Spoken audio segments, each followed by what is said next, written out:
So when we talk about the art of allowing, we're talking about less resistance. The art of allowing is the art of not resisting. So as we are moving forward here today, and we're talking about the path of least resistance, can you hear how the path of least resistance and the path of most allowance are the same path? The thing that is a little tricky as we ask you to begin paying attention to the way you feel in order to guide yourself into alignment with your own desires is that sometimes you stand in a place and you say, I can't tell which path is least resistance. They both stink. I'm faced with this decision and I cannot make a decision because it all feels uncomfortable or it feels equally good. I can't distinguish a difference.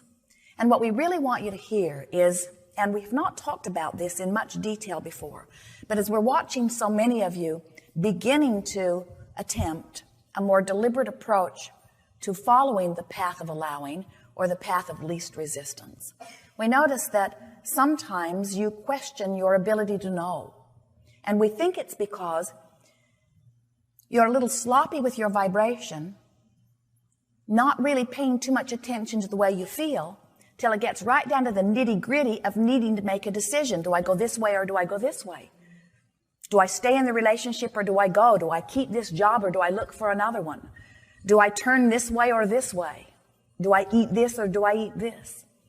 And what we want you to feel as we are moving forward here today, that the path of least resistance, at least for the first 30 days of your diligence upon it, is a thought path. It's a thought and feeling path, not an action path. Let the action just sit where it is for a while. Don't make any strong decisions for at least 30 days until you've got a sense of what following the path of least resistance really is about. Now, here's what we mean by this.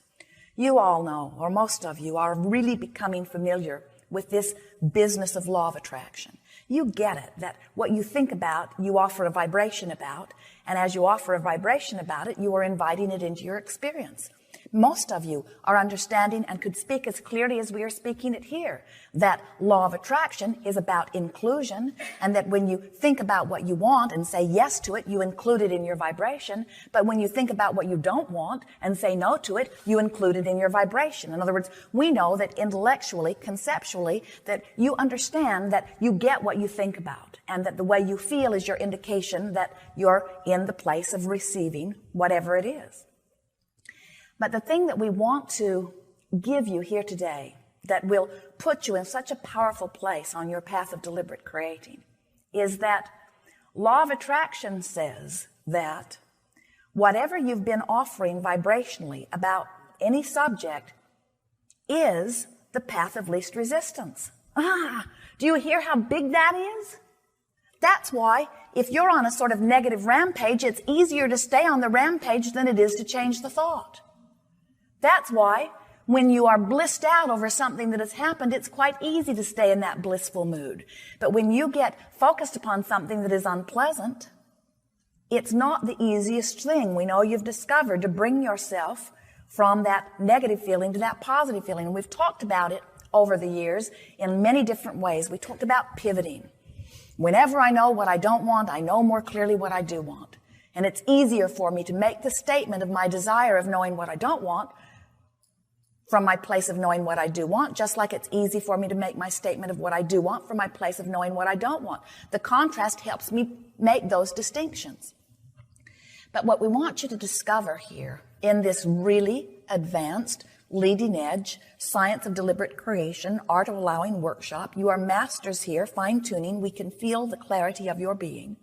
We're wanting you to begin to consciously acknowledge what law of attraction is doing for you in your experience. And we want you to begin paying attention to your emotions with a greater determination to know why you feel the way you feel, to really discover the path of least resistance.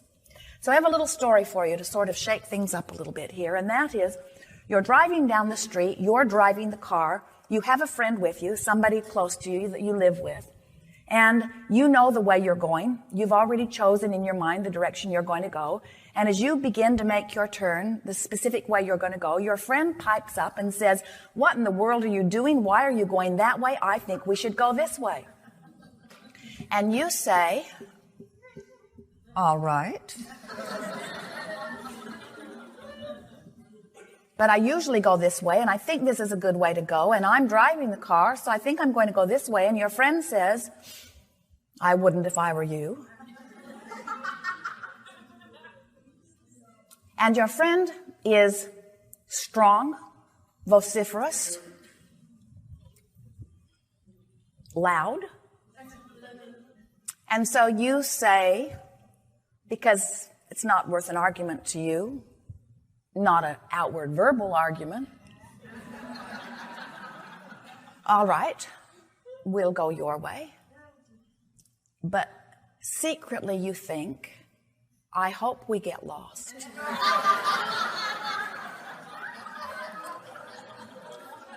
Now, the reason that we're telling you this story is we think in this example, who you really are and what you really want has not been recently activated within you. Because if your true intent for having a nice drive were activated, you wouldn't, the path of least resistance wouldn't feel like, "I hope we get lost." In other words, the reason that you hope you get lost is because you don't like being made out to be the one who is wrong. You don't like being made out to be the one who is not wise. There are less important intentions sort of on the activated table here. And so you got to admit, under those conditions, it does feel better to hope he's wrong than to accept that you might be. It does feel better for him to lead you down a blocked path than for you to have led you down a blocked path. So you're hearing Abraham say, "Follow the path of least resistance." And you're thinking, what in the world is the path of least resistance here? It doesn't feel good to wrestle him to the ground and kill him and go the way I want to go. Nor does it feel good to let him assume that I don't know what I'm doing and go the way that he wants to go. What is the path of least resistance? And we say, oh, when you're out here on this sort of petty, insignificant edge, it's very difficult to really determine the path of least resistance. But if you have been activating that day your appreciation of life, your appreciation of your relationship, your appreciation of your ability to find your way, if you're tuned in, tapped in, turned on, then the path of least resistance is easy. In other words, it really would not matter which way you turned or whose advice you took. The path of least resistance always feels like, I love this person. The path of least resistance always feels like, I honor this person. Even if this person in this moment isn't honoring me, we promise you the path of least resistance is that you are honoring the other. Are you getting a sense of what we're talking about? If you have taken the time to meditate recently, even that morning, if you've been basking, if you made your short list of positive aspects, if you did some basking and dreaming over your coffee and donut that morning, if you have been in this place that you are tuned in, tapped in, turned on, if you are in alignment with well-being and this friend pipes in and said, let's go this way, you'd say, maybe you would say, let's go the way he says. Maybe you wouldn't. But in any case, the path of least resistance would be more obvious to you. You can feel when you get off of it. So what did we just say to you? We're saying that the path of least resistance is the vibration that is the most activated.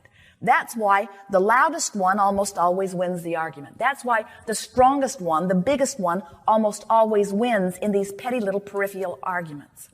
But when you take the time to tune into the source energy that is really you, then it doesn't really matter which way you go. You could go which way anyone pointed out, and the universe would still yield to you a path of least resistance. You could go that way with love in your heart and discover things you've never seen before. You might even find a path that really is ultimately better. You might see flowers blooming. You might see a new house that you've been wondering about. You might see a business that you've been looking for. You might meet someone in traffic that you've been wondering about. In other words, all kinds of things open to you. It turns out that every physical direction that you go is and can be a path of least resistance if you are vibrationally open to the well-being that your source knows about. You can't take a wrong turn when you're in sync with who you are, and you can't take a right turn when you're not. So what we're wanting you to hear is the path of least resistance is the path that is known to you by the way you feel. It's not which way do I go. It's not do I stay or do I go. It's not do I take this job or do I take this job. It's do I carve out a path, thought by thought, day by day, gesture by gesture, moment by moment, that aligns me with the energy that is me? Or do I find myself trying so hard to please this one and that one and this one and that one that I lose my compass and I don't know which end is even up relative to the path of least resistance? Path of least resistance always feels good. And the thing that is tricky with so many of you, you say, Abraham, the path of least resistance makes me worry that I might end up being a doormat. If I don't stand up for myself, if I don't say what I want, then won't people take advantage of me? And we say, it's not possible. When you're in alignment with the energy of your source and you are always following your bliss, following your joy, following the thought that feels best, then those action paths just begin to unfold magically before you. Amazing things begin to happen. People who are watching you can hardly believe the well-being that you are living. They want to know, what are you doing? And you say, really, I'm not doing as much as you might think. I'm just working to align myself with well-being. It's more thought work with me. It's more about controlling my mood. It's more about choosing things that feel good than it is doing anything. I sort of let the doing take care of itself. Doing just sort of opens before me. Obvious paths begin to unfold where the doing is sort of a non-issue. I just find myself being swept by the current. My real work is in my moment to moment choosing of the thought that feels best. So, you really got that, didn't you? Path of least resistance always feels good, but you got to practice it in terms of thought and feeling quite a while before the action path becomes so obvious.